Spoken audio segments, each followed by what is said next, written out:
In today's math lesson, we are going to identify equivalent expressions involving exponents. The heart of this lesson is asking us to look at what the bases and the exponents have in common.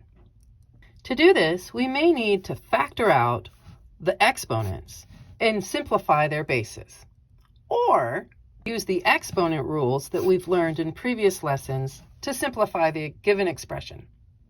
Doing this, our end game goal is to find a match from the original given expression to any of the four options. So if this process is stressing you out, we got to remember a tool that we always get to use. You can use a handy-dandy calculator to match up values if that's causing you too much stress as we work through the simplification of these expressions. In example 1, we are asked to simplify the expression of 5 to the negative 6th power times 10 to the negative 6th power. So we said in the introduction that we need to possibly factor out what the bases and exponents have in common. And in this problem, these two bases, while they are different in and of themselves, both have an exponent of negative 6. So our factoring would be to say, they both have a negative 6 exponent, and then we can, as a result, multiply our two bases together. So this gives us, in turn, the product of 5 and 10 being 50 to the negative 6th power. So is that one of our answer choice options? No, it's not. So let's look through them. I know that I have to have a 50 with a negative 6, or at least some version of a 6. Well, here in answer A, I have a 36, so that's just out. B, I have a 50 and a negative 6, but I have 1 over that information. So this is a question, maybe something. We don't know. C, I have 1 over 50 to a positive 6. So these two answer options, B and C, are very similar, and they are kind of similar to the answer that we found in the original processing. So this is another possibility. And then D, I have 50 to a negative 12. Well, negative 12 just is not it at all. So again, we're going to throw out that answer option. Okay, so what's going on with these two answer options? We have learned in a previous lesson, and it's been a good while, that any base to a negative power can be rewritten as 1 over that base to the positive power. And this is a very special, very helpful rule that we haven't looked at in a while, but that is what is being implemented right here. So I have a base with a negative exponent that can be rewritten as 1 over, these are both B and C, 1 over that same base of 50, but the exponent is now positive. And there it is in answer C of that same base of 50, 1 over 50 to a positive 6. That is equivalent to 50 to the negative 6. And there you go. In our second example, we are asked to select which one of these expressions is equivalent to the quantity of 10 to the first power all to the negative 9th power.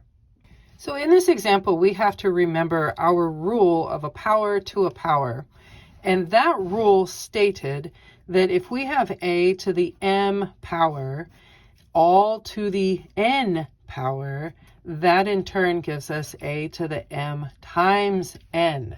So it may have been a while since you've seen that, but that is where this particular example is going, as I only have this one base to work with, nothing else to mess with. So as a result, we have 10 to the first times a negative 9. And as you know, because you're smart, that 1 times negative 9 is negative 9. So let's look. Do I have that as an answer option? Yep, I sure do. It's right here in answer C. And there you go. Here in example 3, we're looking at the given expression and we're going to find the equivalent expression or expressions of 8 to the third power divided by 4 to the third power. We said in the introduction that you may need to look to see what our bases have in common. And both of these bases have the exact same exponent of 3. So let's factor that out. So when we do that, I end up with 8 over 4 all to the third power. And as you know, because you're smart, 8 divided by 4 is 2 to the third power. So let's look and see what our answer options have for us. I have a 2 to the third power. Maybe. Option B, that's just 2. No, that's not enough information. C, I again have a 2 to the negative third power. So I do have a 2 and I do have a 3. Let's look at that more closely. And D, I definitely have a 2 to the third power. So I know that option D is a winner of a choice, but these other two options look suspicious. So let's go back and verify what's going on with those. Looking at our negative exponent rules, we see that if you have a to the negative n, that can be rewritten as 1 over that same base a, but to a positive n. Okay, and that is usually how this negative exponent rule is used. Well, hey, there's a converse to this. What if your a to the positive n is what you start with? Can you invert it under the same rules or guidelines as you did if it was a negative exponent to start with? Sure. So that would be 1 over a to the negative n. So what we see is when you invert your base to put it under a 1, the exponent changes sign. That's what's happening. So this change in sign on the exponent, you might simplify that in your brain to say, oh, flip it over. Okay, so that means that our 2 to the third power, if I use this setup right here, I can invert this to be 1 over my base of 2 to a negative third power.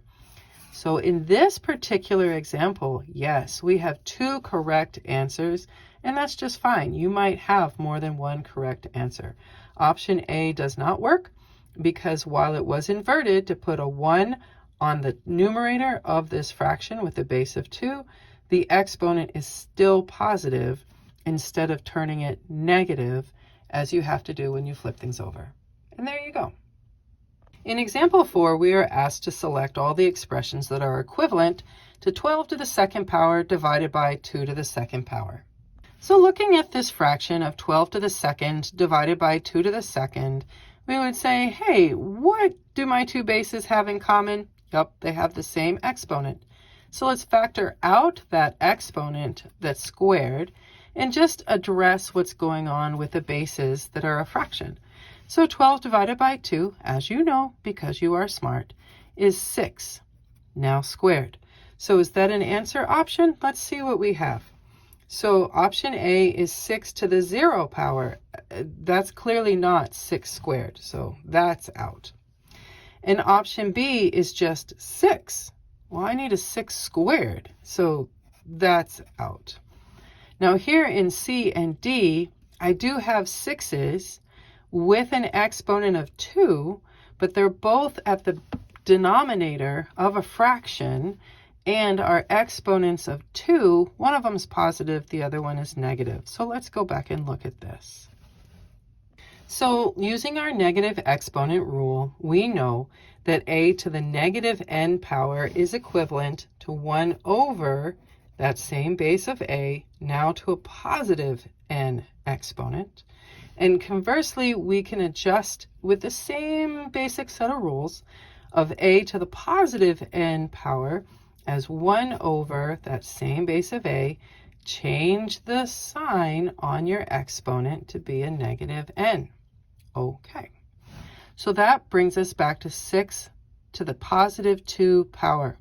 So if I start with a positive 2, That means that when I invoke my negative exponent rule, that becomes 1 over my base of 6.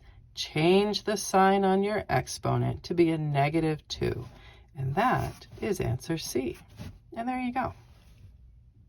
In our fifth and final example, we are again asked to select all of the expressions that are equivalent to 5 to the -2 times 6 to the -2.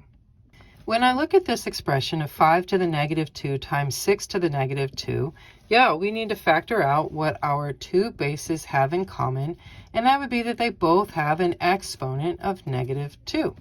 So those factorings of 5 and 6 are what we have now here in the center of my parentheses. Let's multiply this together and begin cleaning it up.